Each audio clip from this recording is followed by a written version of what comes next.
Hi hello नमस्कार सर्वांना, शुभ संध्याकाळ। माझ्या सर्व गोड मैत्रिणी, ताई, दादा, वहिनी, आजी, आजोबा, काका, मावशी आपल्या चिमुकल्यांचं अगदी मनापासून स्वागत करते आपल्या छोट्याशा ब्लॉग मध्ये आणि आपल्या चॅनल मध्ये सुद्धा, ज्याचं नाव आहे रुपाली ब्लॉग। तुमचा दिवस सुखाचा, आनंदाचा, आरोग्य देव हीच बाप्पा आणि महाराजांना प्रार्थना करते। तर छान आज व्हाईट साडी घातली मी। श्रावण महिना चालू आहे। श्रावण म्हटलं की आपल्याला इतका उत्साह येतो, म्हणजे उपवास वगैरे ते पण चालू होतं आणि आपल्या सेवा वगैरे, म्हणजे एकदम छान असा पवित्र महिना आहे श्रावण। तर खूप साऱ्या सेवा करत असतो। तर आज मस्त छान मी ना पारायण लावणार आहे शिवलीला अमृताचं। तर त्या दिवशी व्हाईट साडी घेतली मी। ब्लाऊज अजून स्टिच केलेलं नाहीये, सो प्लीज मला समजून घ्या। ब्लाऊज असंच मी डिफरंट घातलंय। माझ्याकडे कलर म्हणजे बरेच आहे, पण मग ते त्याच्यावर मॅचच होत नव्हते। पण म्हटलं ठीक आहे, आता बेबी पिंक तर बेबी पिंक असं, कारण सेवा महत्वाची आहे। तर नंतर स्टिच करते, कारण माझे जे प्रदोष वगैरे असतात ना, मला व्हाईट साडी लागतच होती, तर घेऊन टाकली मी। हा पॅटर्न छान आहे मस्त। तशी जेव्हा स्टिच करेल तेव्हा छान असं व्यवस्थित दाखवेल तुम्हाला मी। तर आता मुलं झोपते, संध्याकाळचे 6 वाजले। शिवलीला तर शिवलीला अमृताचं पारायण हे फर्स्ट टाइम लावते मी। त्याच्यामधलं जे काही आहे 5वा अध्याय प्रदोषच्या वेळेस मी वाचत असते। आता 8-9 महिने झाले तेव्हापासून प्रदोष उपास करते मी आणि खूप छान असे अनुभव आहे।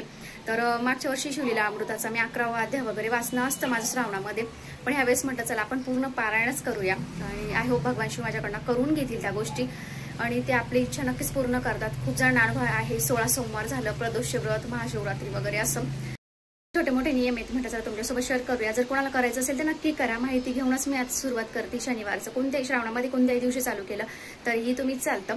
प्रदोष समयात जर वाचलं, संध्याकाळी सकाळी वाचलं तरी चालतं किंवा संध्याकाळी वाचलं तरीही खूप चालतं। फक्त 12 ते 12:30 जो टायमिंग असतो दुपारचा, त्यावेळेस वाचायचं नाही। त्यावेळेस आहे ना दत्त महाराजांचा दीक्षेचा वेळ असतो, त्याच्यामुळे देवांचं हे असतं। तर इतर वेळेस वाचलं तर चालतं, पण भगवान शिवला प्रदोष काळची सेवा खूप म्हणजे आपल्याला फलते, आपण म्हणतो फलदायक ठरते। तर आता 6 वाजले, तर मी आता पारायणाची पूजा वगैरे मांडणार आहे। तुम्ही मांडणी केली तरी चालेल, नाही केली तरी चालेल, डायरेक्ट वाचायला सुरुवात केली तरी चालते। त्याच्यानंतर आपण अन्न वगैरे जे आहेत आपल्याला एकदम साधं सिंपलच हे करायचं आहे। कांदा लसूण नाही खायचं, मांसाहार आपण करतच नाही श्रावणामध्ये। तर मी कांदा लसूण 3 दिवस खाणार नाही। मस्त संतांसारखं जे आहे साधं सिंपल आपलं जेवण तेच करणार आहे, छान मस्त। त्यानंतर ब्रह्मचर्याचं आपल्याला पालन करायचं आहे आपलं, जोपर्यंत आपण संकल्पयुक्त करतो कुठलंही, मी संकल्पयुक्तच करणार आहे। आणि पटकन फळदायी कुठलीही सेवा जर आपण संकल्पयुक्त केली नाही, पटकन आपल्याला फळ मिळतं त्या गोष्टींचं, त्याच्यामुळे त्याच्यानंतर अजून कोणाचे ते परान्न वगैरे ते वर्ज, त्यानंतर विटाळ वगैरे आपण म्हणतो, किंवा म्हणजे काही हे झाल्यानंतर प्रॉब्लेम्स वगैरे असतात, किंवा कोणी एक्सपायर वगैरे झालं किंवा काय असं ते चालत नाही, त्यामुळे आपल्या डेट वगैरे बघून घ्यायच्या आणि त्या पद्धतीने पारायणाची मांडणी करायची। त्याला खूप कमी गोष्टी लागणार आहे आपल्याला पूजेसाठी।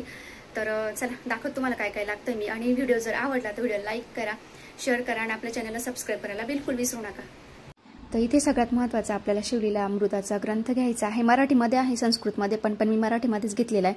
त्यानंतर बेलाची पानं, गोखरणीचे फुलं, सफेद जास्वंदी, इथे भीमसेनी कापूर, तुपाचा दिवा लावलेला आहे। नैवेद्यासाठी मी आता खडीसाखरच ठेवणार आहे। तांदूळ घ्यायचे आपल्याला, तांदूळ व्हायचे असतात, त्यामुळे तांदूळ आपण ना ओम नमः शिवाय म्हणून पण वाहू शकतो, किंवा 12 ज्योतिर्लिंगांची नावं, किंवा श्री शिवाय नमस्तुभ्यम असा मंत्र म्हणून पण। तर छोटीशी रांगोळी काढून घेतली। सफेद वस्त्र अंथरायचे आपल्याला, सॉरी। तर इथे माझी रोजची देवपूजा। तर फुलं ना रोज रोज नसतात, आता कसं वरती आहे, आता फ्लॅट सिस्टम म्हटल्यावर, आणि ना आपल्या गुलाबाच्या झाडाला काही फुलं नव्हते त्यामुळे। तर इथे सगळ्यात पहिले मी तुपाचा दिवा लावून घेतला, तुपाच्या दिवाची पूजा करून घेतली। त्यानंतर ना छान बाप्पाला ना अभिषेक घातला। तर बाप्पाला ना मी याच्यावरच ठेवलं, लाल वस्त्रावर, कारण की सफेद याच्यावर नाही ठेव बाप्पाला, फक्त महादेवांची पूजा आपण सफेद याच्यावर करतो त्यामुळे। तर पहिले बाप्पाची स्थापना करून घेतली, गंध, अष्टगंध वगैरे, कुंकुम वगैरे, हळदी कुंकू लावून। त्यानंतर बेलाचं पान पण मी बाप्पाला अर्पण केलं, छान। फूल वगैरे जास्त म्हणजे नव्हतं, पण मग जे होतं अवेलेबल ते हे केलं। त्यानंतर हे पाणी ना मी आता बाप्पाला आंघोळ घातलेलं, म्हणजे अभिषेकचं पाणी ओतून दुसऱ्याच्यात घेणार आहे। तर आंघोळ घालताना ना त्याच याच्यात नसतं करायचं। जसं आपण वेगवेगळं, आपण जेव्हा आंघोळ करतो आपल्या फॅमिली मेंबर, त्या वेगवेगळं वेळेस पाणी घेतो, तसंच आपण देवांनाही अगदी करायचं असतं। देवाला एका याच्यात ठेवून आंघोळ नाही घालायची असते। तर इथे मी ना याला महादेवांच्या पिंडीला सुद्धा अभिषेक करते, साधा पाण्याचाच करते, कारण की दूध आहे ना हे तापवलेलं होतं। कधीही ना कच्चं दूध व्हायचं, कच्चं दूध म्हणजे तापवलेलं नसेल दूध, आपण डेअरीतून वगैरे गायचं आणतो ना डायरेक्टली, त्या दुधाचा आपल्याला अभिषेक करायचा असतो। तर महादेवांच्या पिंडीवर नेहमी ना थंड गोष्टींचाच अभिषेक करायचा असतो। कोणी उसाच्या रसाचा करतं लक्ष्मी अखंड आणण्यासाठी, त्यानंतर याचा मधाचा वगैरे असे भरपूर आहे की त्याने वेगवेगळ्याने आपण ना अभिषेक करू शकतो। तिथे भस्म लावून घेते मी, त्या दिवशी आणला केंद्रातनं छान मस्त। तर पहिले माझा वेगळा होता, आता हा आणलाय मी। आणि 3 बोटांनी आपल्याला लावायचा असतो। तर 3 बोटांचं महत्व म्हणजे ब्रह्मा विष्णू महेश म्हणून 3 बोटांनी आपण ना भस्म लावत असतो। तर असं हे महत्व आहे या 3 बोटांचं। त्याच्यानंतर छान मस्त आहे ना मी ना अष्टगंध पण लावून घेतला, कारण की महादेवांच्या पिंडीवर त्यांचा पूर्ण परिवार असतो. कार्तिकी असते, गणपती बाप्पा, अशोक सुंदरी आणि माता पार्वतीचं सुद्धा स्थान असतं खाली. तर मी तिथे सुद्धा माता पार्वतीची पण पूजा करून घेतली.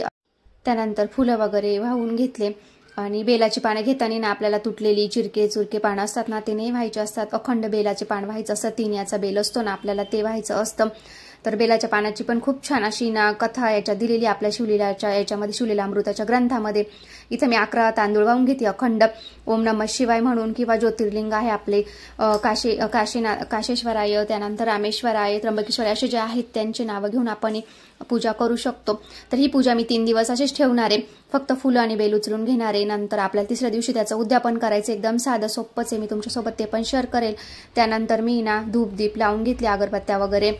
खडी साखरेचा इथं नैवेद्य ठेवायचा असतो. आपला नैवेद्य ठेवताना ओम नैवेद्यम समर्पयामी असं साधं म्हटलं तरीही चालतं.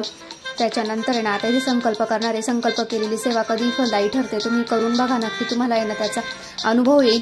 जे आपण सेवा करतो आपण तेव्हा 3 वेळेस आहे ना ओम माधवाय नमः, ओम केशवाय नमः, ओम नारायण नमः असं म्हणून आपल्याला पाणी खाली सोडून द्यायचं आहे. त्यानंतर फुलं आणि ना अक्षदा घ्यायच्या, हातामध्ये पाणी घ्यायचं ना आपली जी मनातली काही इच्छा आहे ना, आपलं गोत्र वगैरे सांगून देवाला सांगायचं आहे.